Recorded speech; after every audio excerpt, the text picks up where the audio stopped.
4 new cases, 2 are overseas and 2 are local. We've had 1 new case of COVID-19. WA has recorded no new local cases of COVID-19. Today's a good day here in Victoria. We have 0 new cases. We have 0 new cases in South Australia. New South Wales had 24 cases of local community transmission. The promising news for New South Wales, around half of those new cases were in isolation, but half of them weren't. We are seeing cases in the community infectious. As soon as you get symptoms, go out and get a test.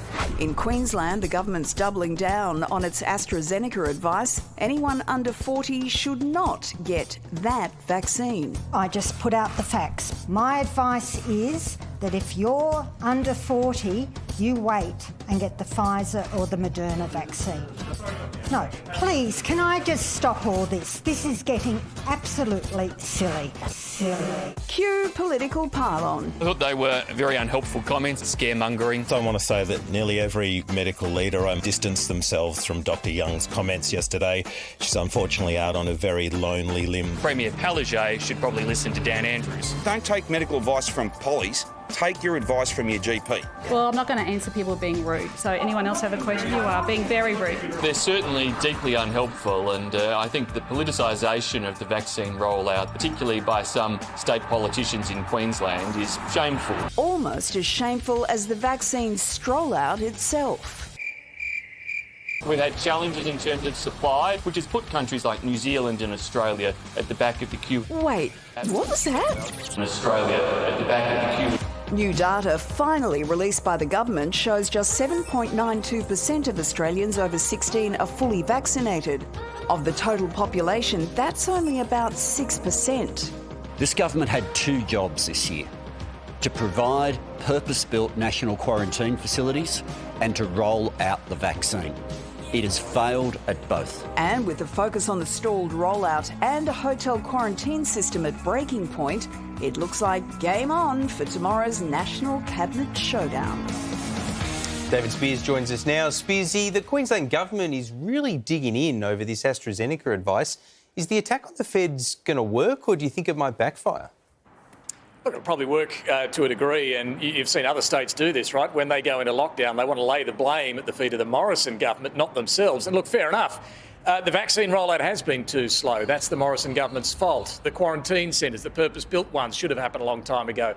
That's the Morrison government's fault. But here with Queensland, we can't ignore there have been some pretty bad mistakes by the state government there as well. And in particular, having a hospital worker stationed outside a COVID ward who was not vaccinated, she ended up getting COVID, having a domestic traveller put in a hotel next door to a couple of international arrivals and then getting COVID. I mean, these are failures. Common sense tells you they should not have happened. So we can't ignore that there have been some failures at that level too.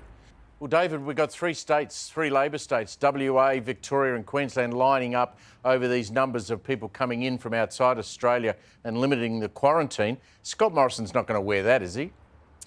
Well, he might have to. I mean, bear in mind, technically the states can act unilaterally, and some of them have. But I think the reason why they want National Cabinet to reach an agreement on this tomorrow is because they're actually more worried about New South Wales, is my understanding. You're seeing a lot of international arrivals there, and some cases leak out, and then that's spreading interstate. We've seen that in the last couple of weeks. So that is, I think, their end game here. How much success they'll have, well, Gladys Berejiklian's not too fussed about reducing that cap, but ultimately, I think if enough pressure is applied around the table tomorrow, that is something that both Gladys Berejiklian and the Prime Minister might have to wear.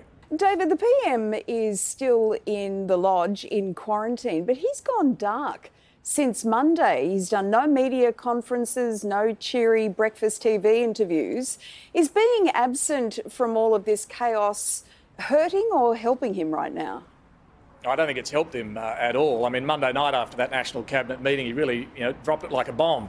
That language he used about under 40s and accessing AstraZeneca. And you've seen the reaction, not just from premiers of a different political stripe, but from many in the medical community as well. When he is out of quarantine and after National Cabinet tomorrow, I think he will have to try and do what he can to take control of the narrative and perhaps more importantly, make sure the 2 levels of government, the state and federal, are on the same page. This is critically important with a public health message, that we're not getting confusing and contradictory messages from our federal and state leaders and health officials.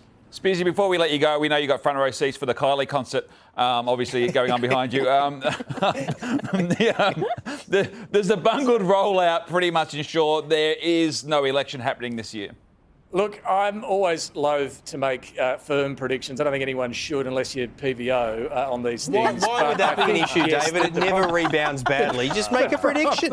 Well done, Spearsy. Make a prediction. I think the vaccine problems, but also Barnaby Joyce's return and the chaos and infighting this has caused over climate change within the coalition, both of those say to me an election this year is less likely, but PVO may have other ideas. That was a firm prediction. We'll play that if you're wrong. Thanks for your insights, David, and your prediction. Thanks, mate.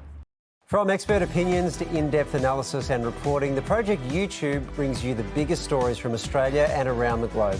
Hit the subscribe button now for news delivered straight to your feed.